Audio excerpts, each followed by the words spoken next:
Assalamualaikum warahmatullahi wabarakatuh. Perkenalkan, saya Siska Suprihatin, NPM 24411094. Video kali ini saya akan membahas materi tentang negosiasi.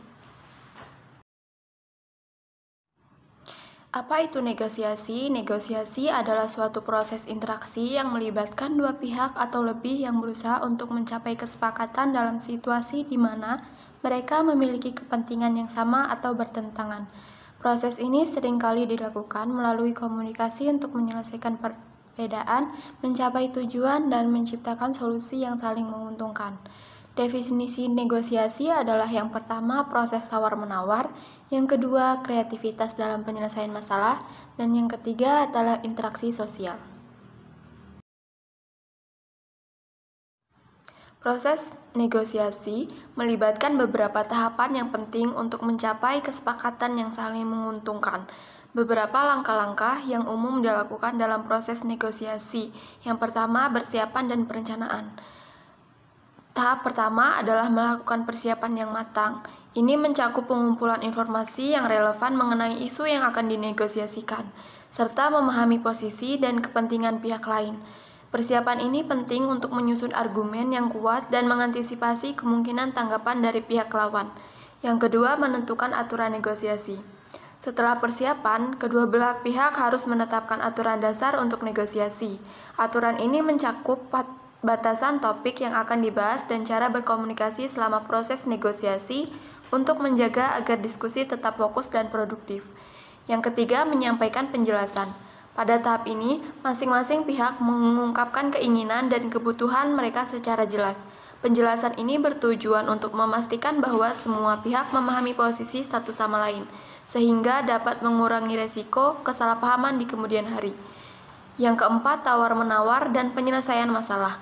Ini adalah inti dari proses negosiasi, di mana kedua belah pihak mulai melakukan tawar-menawar untuk menemukan solusi atas perbedaan yang ada. Fokus pada kepentingan masing-masing pihak sangat penting pada tahap ini, sehingga solusi yang ditemukan dapat memenuhi kebutuhan semua pihak.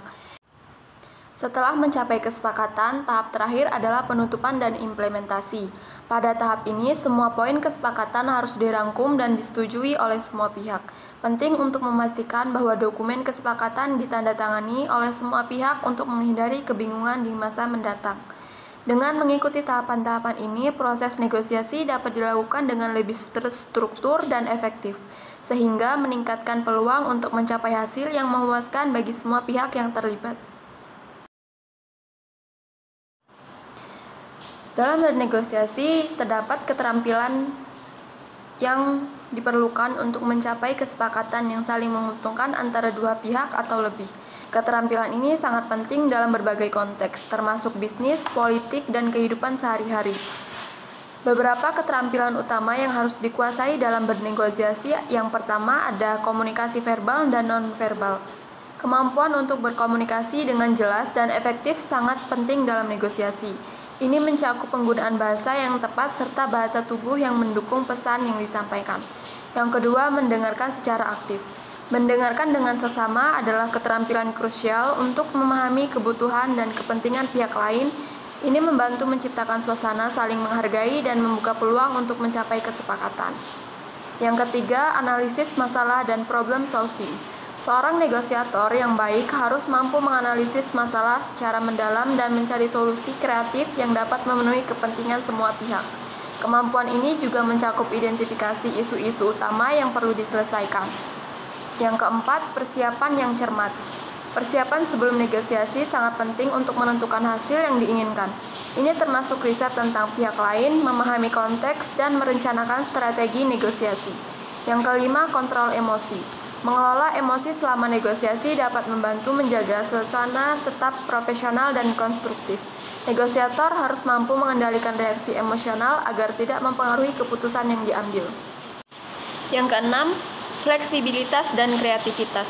Kemampuan untuk beradaptasi dengan situasi yang berubah dan berpikir kreatif dalam mencari solusi alternatif sangat penting dalam negosiasi.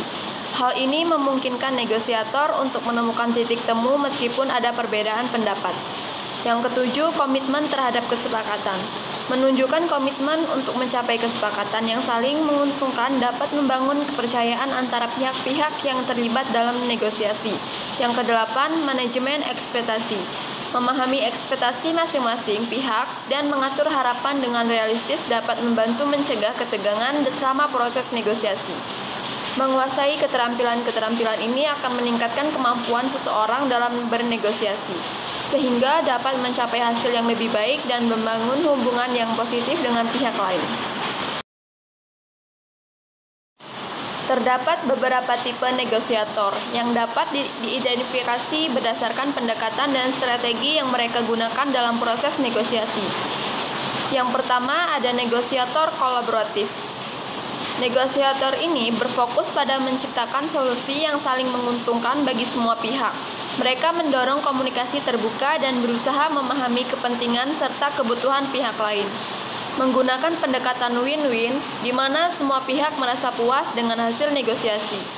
Yang kedua, negosiator dominan. Tipe ini cenderung mencari keuntungan maksimal untuk diri mereka sendiri, seringkali dengan mengorbankan kepentingan pihak lain. Biasanya menggunakan strategi agresif dan manipulatif, menghasilkan kesepakatan yang tidak seimbang. Yang ketiga, negosiator akomodatif. Negosiator ini lebih mengutamakan hubungan baik dan menjaga harmoni daripada mencapai hasil optimal. Mereka mungkin menerima hasil yang kurang menguntungkan demi menjaga hubungan.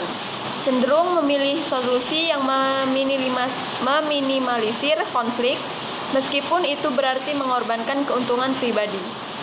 Yang keempat, ada negosiator kompromis. Tipe ini mencari jalan tengah antara kedua belah pihak. Mereka berusaha menemukan kesepakatan yang adil, meskipun mungkin tidak sepenuhnya memuaskan bagi semua pihak. Menggunakan strategi kompromi, di mana kedua belah pihak harus memberikan sesuatu untuk mencapai kesepakatan. Yang kelima, negosiator menghindar. Negosiator ini cenderung menghindar konflik dan situasi menegangkan. Mereka mungkin menunda negosiasi atau memilih untuk tidak terlibat sama sekali jika merasa terintimidasi. Seringkali tidak mengambil posisi aktif dalam negosiasi, sehingga hasilnya bisa jadi tidak memuaskan bagi semua pihak. Yang keenam, negosiator formal dan informal. Melakukan negosiasi dalam konteks yang terstruktur, seringkali dengan dokumentasi resmi dan prosedur hukum, sedangkan negosiator informal bernegosiasi dalam konteks yang lebih fleksibel, tanpa batasan formalitas, memungkinkan interaksi lebih bebas. Memahami tipe-tipe negosiator ini dapat membantu dalam merumuskan strategi yang tepat selama proses negosiasi, serta meningkatkan peluang untuk mencapai hasil yang diinginkan.